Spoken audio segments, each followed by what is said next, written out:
Na mesa da Cosa Nostra, o ato de compartilhar o pão é mais do que uma refeição. É um sacramento.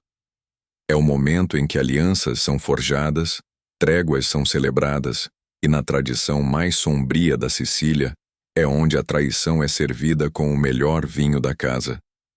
A maioria dos homens no submundo teme o som alto, o estalo seco de uma Thompson, o rugido de um carro-bomba, o grito em um beco escuro. Mas Charles Lucky Luciano, o arquiteto do crime moderno, sabia que o perigo real muitas vezes não faz barulho algum. Ele sabia que a morte podia vir dissolvida em um molho marinara, invisível, inodora e covarde. Em meados da década de 1930, quando seu poder parecia absoluto, um de seus rivais decidiu que a única maneira de derrubar o rei não era com um exército, mas com um frasco de arsênico. O plano era perfeito em sua simplicidade. Um jantar de reconciliação, um prato especial e uma morte que pareceria um ataque cardíaco fulminante. O que o assassino esqueceu é que você não se torna Lucky Luciano apenas tendo sorte. Você se torna Luciano observando cada sombra, cada movimento de olhos e cada gota de suor na testa de quem te serve. Esta é a história macabra e fascinante de como um jantar elegante se transformou em um tribunal silencioso, onde o juiz trocou as sentenças com um simples movimento de mão e assistiu, entre garfadas calmas e goles de Chianti, seu carrasco engolir o próprio veneno. Prepare-se para entrar na mente de um homem que transformou a gastronomia em uma arma de guerra. O ano era 1935 e a atmosfera em Nova York era de uma calma enganosa. A comissão estava estabelecida, os territórios divididos, mas a ambição humana é uma erva daninha que cresce até no concreto armado. Dentro da própria estrutura que Luciano havia criado, havia homens que confundiam sua abordagem corporativa com fraqueza. Um desses homens era Giacomo Jack Scarpella, um capo ambicioso vindo de Buffalo que sonhava em herdar o trono de Nova York sem ter derramado o sangue necessário para construí-lo. Scarpella era um homem da velha escola em um terno novo. Ele sorria com a boca, mas seus olhos eram de tubarão. Ele sabia que não poderia vencer Luciano em uma guerra aberta. Lucky tinha a lealdade de Meyer Lansky, de Frank Costello e o respeito das 5 famílias.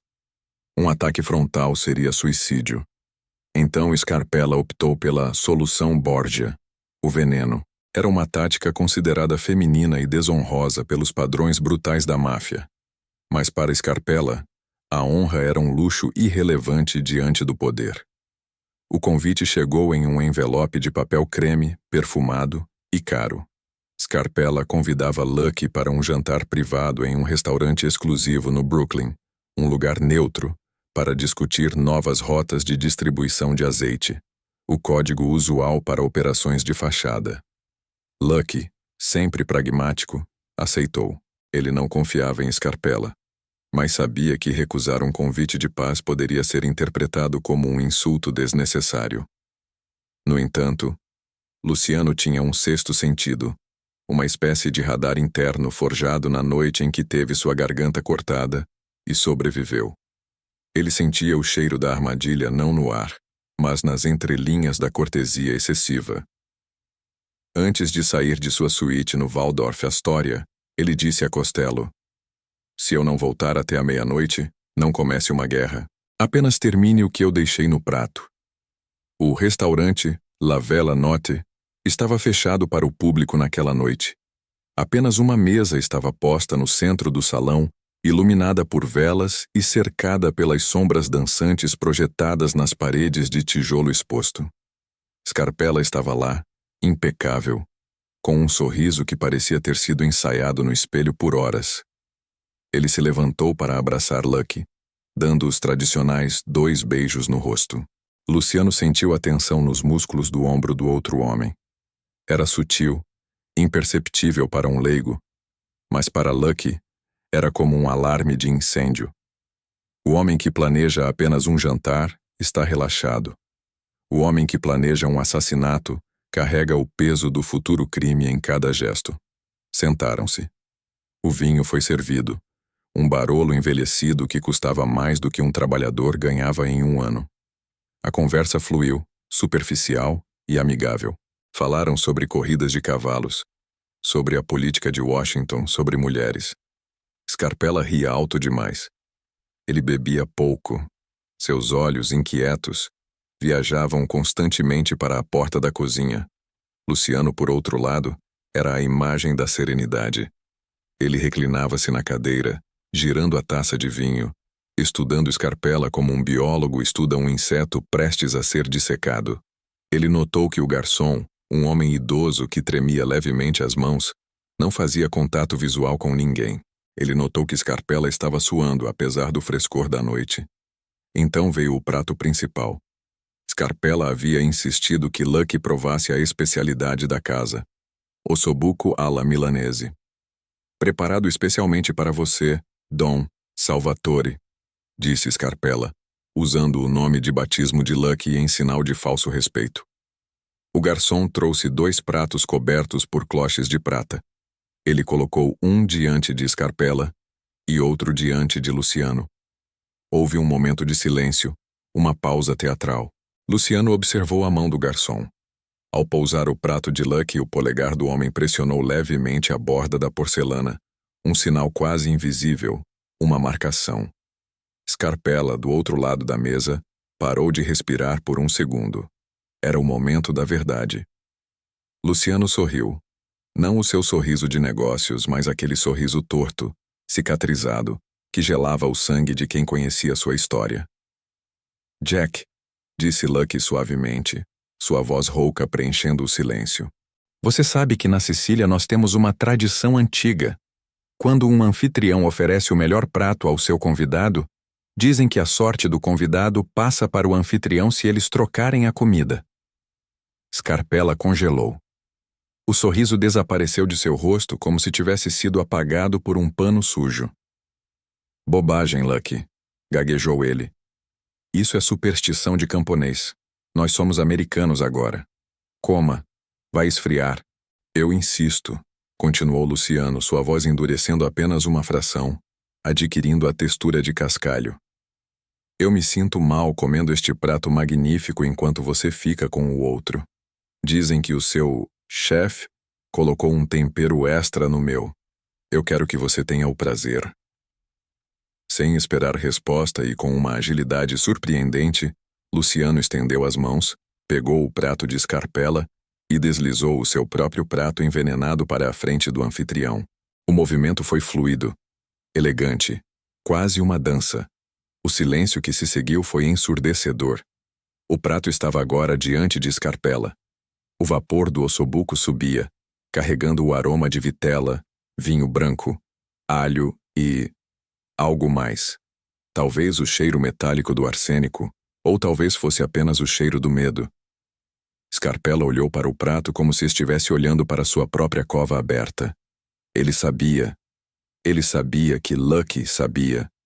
E agora, ele estava preso em um dilema existencial terrível. Se ele se recusasse a comer, estaria admitindo a traição ali mesmo. Admitir a traição significava ser levado para um porão e torturado por dias antes de morrer. Mas se ele comesse, bem, talvez a dose não fosse letal imediatamente. Talvez ele tivesse tempo de correr para o banheiro, vomitar e ir ao hospital. A esperança é a última mentira que contamos a nós mesmos. Bom apetite, Jack, disse Luciano, cortando um pedaço macio de sua carne segura e levando à boca. Ele mastigou devagar, fechando os olhos em apreciação. Delicioso. Vamos, Jack. Seria uma ofensa ao cozinheiro não comer. Scarpella, com as mãos tremendo violentamente, pegou o garfo. Ele olhou para Lucky, procurando qualquer traço de misericórdia. Não encontrou nada. Encontrou apenas os olhos frios e escuros de um réptil observando sua presa.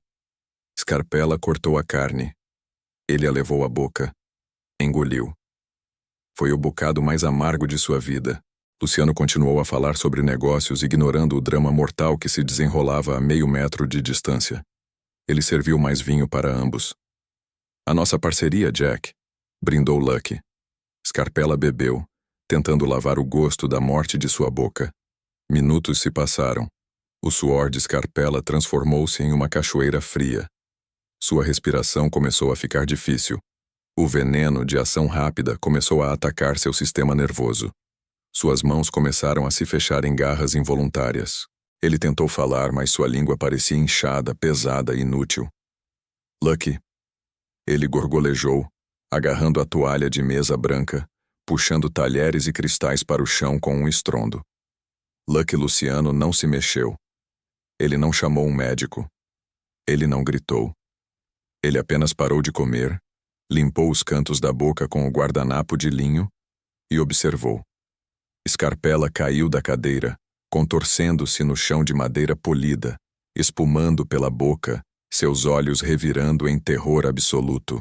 A vida estava sendo drenada dele de forma excruciante, seus órgãos falhando um por um. O garçom, no canto da sala, chorava silenciosamente, mas não ousava se mover. Luciano levantou-se calmamente. Ele caminhou até o corpo contorcido de Scarpella. Ele se agachou, não para ajudar, mas para sussurrar a última coisa que aquele homem ouviria neste mundo. A comida estava ótima, Jack, mas você sempre teve olhos maiores que a barriga.